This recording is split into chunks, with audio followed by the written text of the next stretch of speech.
Hey everybody, AcedTyler here, and welcome back to Let's Play The Legend of Zelda Link's Awakening. In the last episode, we went over to the South Face Shrine and got the Face Key, and in this episode, we are going to enter Dungeon 6, the Face Shrine. Also, in that last episode, while we were there, we also learned that this island, Holland Island, is actually not a real place at all. It is, in fact, a dream world of the Windfish. And waking up the Windfish would potentially mean that not only would the whole island be erased from existence, but along with everybody in it, and also, people living in it. And so now we're faced with, face. Let's see what I did there. So now we're kind of we're very conflicted right now, and so the owl basically told us that it's possible that might not be entirely telling the truth. So now we're left wondering, is this whole thing real? Is it all a dream? I mean, the only being who ever knows for sure is, of course, the Windfish, and the only way to ever, in order to talk to him, of course, we would have to wake him up. So, I mean, yeah, like, what the fuck? So yeah, well, with all that in mind, we'll just go ahead and tackle this dungeon. This is a very long dungeon, I will say, and, like I keep on saying, I'll just, probably just gonna, screw around a bit here, but, well, maybe not so much, but yeah, it's a very, very long dungeon. I mean, once we get the dungeon map, I'll actually show you what it looks like, because it's pretty big, or a pretty big dungeon. So many rooms. It's I mean, it's not really that much of a bitch to do, but it's pretty long. I will say that much. These elephant statues that you'll see here. I'm not gonna pick up the guardian acorn. I don't want this over in music, which of course I'll get to in a second. But yeah, these elephant statues, we will definitely do something about that, because there is an item, of course, that we'll be getting to, and we'll do something about those elephant statues. So this thing right here, it's a giant bubble. There's no way to actually get rid of it though. You just have to avoid it as it just hits the wall or the walls like that, kind of like those old screensavers on the TVs there. And also, more new enemies. These are the Wiz Robes, which are, returning, well, have been appearing since Zelda 1. Just like they do previously, they will appear they'll disappear out of thin air, and they will shoot these beams at you. And, of course, this is one of those things where, even though the boomerang has been overpowered, well, or to the point it's broken, it's actually where it's going to its whole salvage, actually stunning those Wiz Robes. Yeah, the only way to ever kill them, of course, is that you can use a boomerang, but it'll only stun them just like it did previously, so it can't really kill them. But then, but you can actually just, the only other way to kill it is just place a bomb at it, or a bomb at them, and then then that's how you kill them. And now we have the more powerful bracelet. Now we can almost lift a whale. Hey, we can actually lift the Windfish and just toss them out just for keeping this whole secret about this whole place being a dream. That's what you get. But now with the power bracelet, wow, we got this item very early though. Yeah, with the power bracelet, we can now be able to lift up these elephant statues that we see here. That's blocking the way there. So we can do it just that, because that's what we needing to do. Also, yeah, before I actually started this recording, I went off screen over to Crazy Tracy's house and got myself another secret potion. Because yeah, for one thing, we will definitely be needing that, very much so. But before I found out, like, during my previous recording, there actually is another secret potion from one of the treasure chests, and I completely forgot about that. I basically just wasted all my rubies for nothing. Well, I mean, just 42 rubies, I think, is how much it costs, but yeah, that was like all for nothing. It wasn't really necessary, but, I just forgot. But, maybe it's best to just go and buy it anyway, just be on the safe side, because, you may never know. Because, I mean, Wiz Robes and that giant bubble is probably the only thing that you'll probably, be running into for this dungeon. Also, this puzzle right here, what you have to do is that you have to make sure you throw the boomerang diagonally. Also, I was an idiot, because what I could have done though is I could have just placed a bomb right next to the switch, but then I keep on just having to use the boomerang just to shoot it diagonally, and I keep on fucking up because of it, and so the switch keep on pressing that. So, or they just keep on lifting up, so it would block my access. So don't do what I did. The best way to do it is just use a bomb on that switch, so that way there you'll be able to, or the crystal switch rather, so that way there you can just, have enough time to, get across there. So yeah, just don't do what I did. I am a complete and total dumbass for doing that. So yeah. Yeah, this does involve quite a lot of the switches here. Also, not only that though, there is one particular very annoying puzzle that can take a long time, and it's kind of luck-based as well, but we'll get to that in a sec there. Although the Switch version actually kind of made them worse. I don't know. Um... Oh, hey, another chest. I guess I didn't really, right there, so, yeah, see, that's really what I could have done the whole time. Just place a bomb right there, but then I just keep on, using the boomerang. And now we got the dungeon map, and so we'll just, see what the, map looks like. Yeah, see, right there. Wow, it actually does look like a face, because, you know, it is a face shrine. So yeah, as you can see, it is a huge dungeon, and it's pretty long, too. So, yeah, you'll be spending a lot of time here, and that's why, you know, first side of the video is going to take about, like, 60 minutes long, so I'll just, well, the end of it is just going to be the, mini-boss, of course. So, anyhow, I gotta say, though, this track right here is rather melancholy, and, you know, very depressing, too, if you can just, listen closer to it, and, you know, it actually really does fit well with, you know, the current situation, because, you know, you just now found out the true nature of the island, of this being a dream world with Windfish, and now you're left uncertain. You're left searching for answers, you know, whether it's a dream or not, like whether you want to continue on your quests, or if you want to, because, you know, complete your task would actually mean, you know, basically killing off or obliterating everybody you know, like the whole island, and also all the friends you made, and including Marin, which, you know, is probably one of the, you know, the one character that Link has had legitimate interactions with, and, you know, it actually makes me feel bad that even she would be wiped from existence if it wakes up the Windfish. But yeah, you know, I mean, because like, you know, with this here, you know, you're fresh off the mind of the true nature of the island, and so now you're very conflicted. You have like you have a lot of uncertainties going on. You know, whether, you know, if it's worth continuing your quests, and with, you know, completing your quests that would actually come with a cost. You know, the first kind of Zelda game do so, because, you know, all the other Zelda games, they kind of end on a high note, because you you know, you save the day, you save Hyrule from any kind of evil force, but this one actually decides to take a different direction to it, where, you know, doing your quests, and, you know, basically completing your quest actually does come with a cost.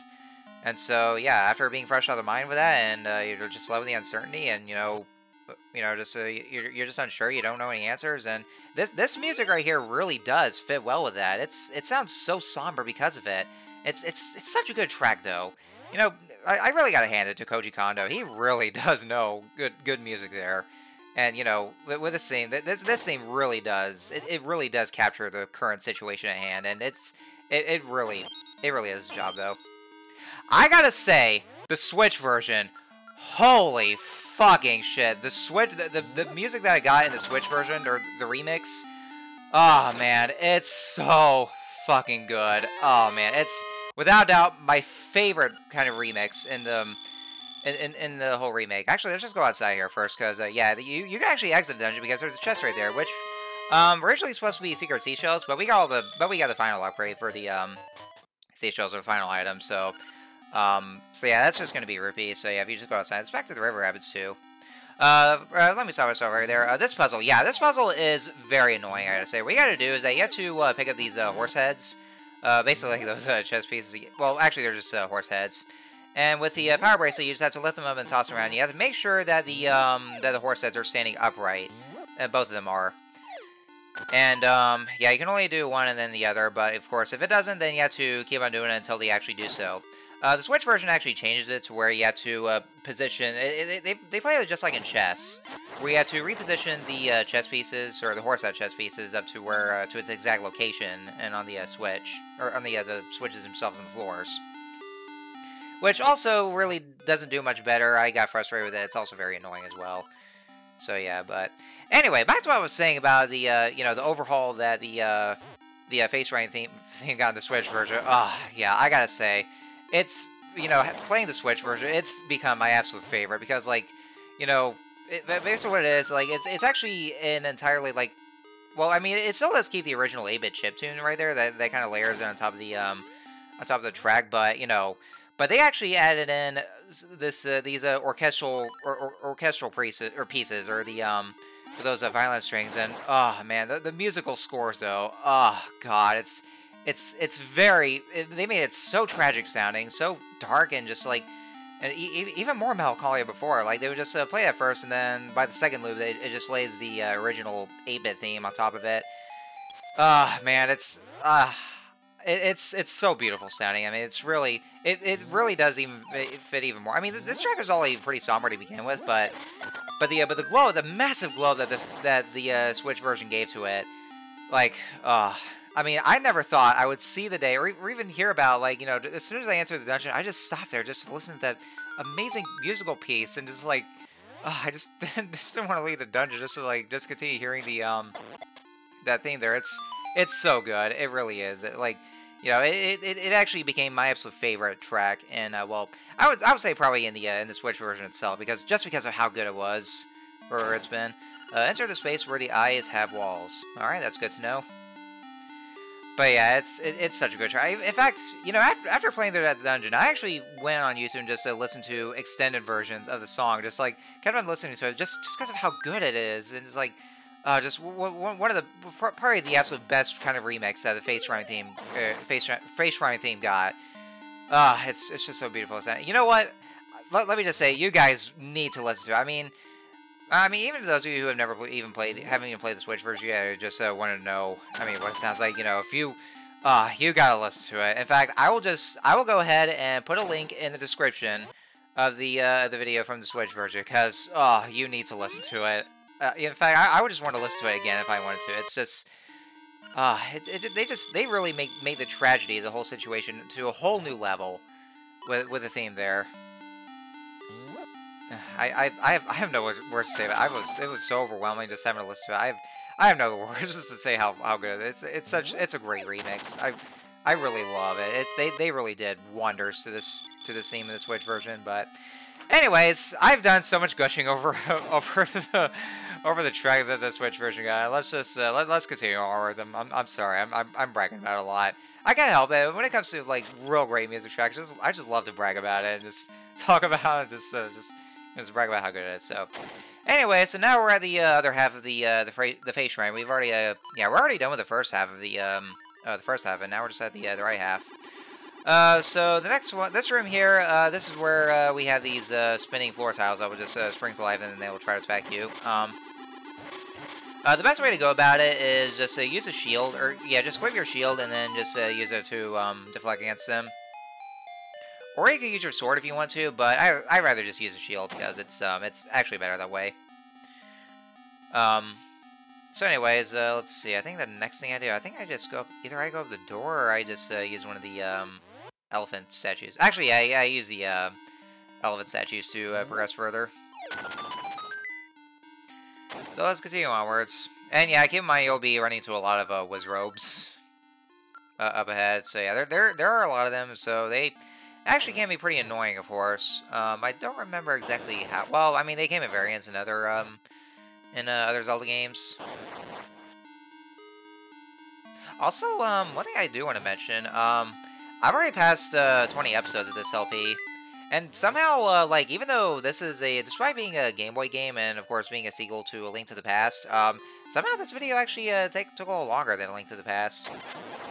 Although I think it's actually because, for one thing, I mean, I actually did look back on my Let's Play of Link to the Past, well, back when I was still called Highly an Alchemist, but, let's see this out. Hop on top of the crystals to move forward. Okay, yeah, so for this one, this little trick right here is that you actually have to jump off from one of the ledges there, so that way there you can actually go on top of the crystals, and make sure you have the rocks or the quest so you can get across, and then get to the other side right there.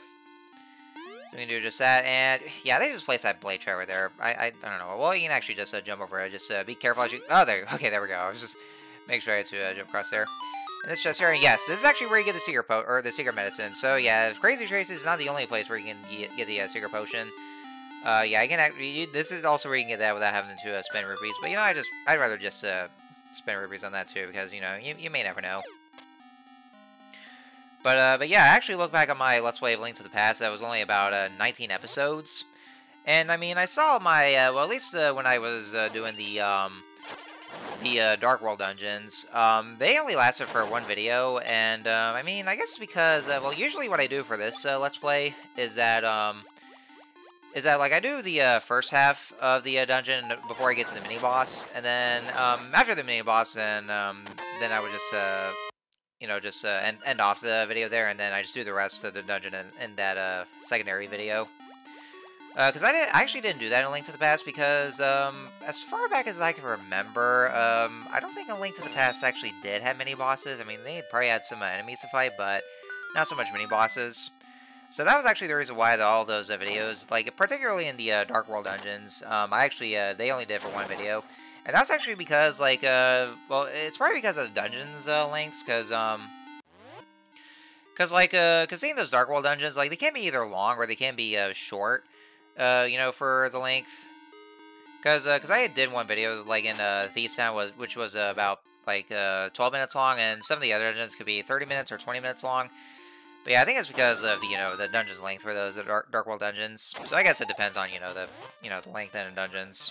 Or the length, or, if they can be either long or short, I don't know. But yeah, that's how I see it. But yeah, I do it a little differently in the selfie. Anyway, so now we have the mini-boss. This is Smasher.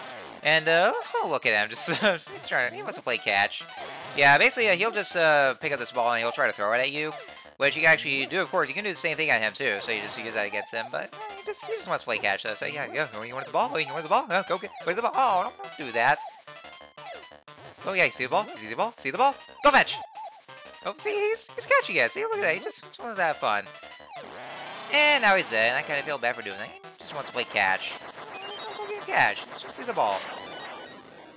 Yeah, I don't know. What are you gonna do? Also, I actually just got two fairies. I mean, the fairy just spawned after I killed him, and then after he disappeared, then another fairy just spawned. That is so weird. Was that a glitch? I don't know. I mean, it's convenient though, I gotta say. But anyway, so this is where I'll go ahead and end things off here. So next time on Let's Play Link's Awakening, we are going to finish off the rest of the Face Shrine, and we'll see our next session, and hopefully we'll just see if we can find some answers about the current situation. So until next time, see you guys later.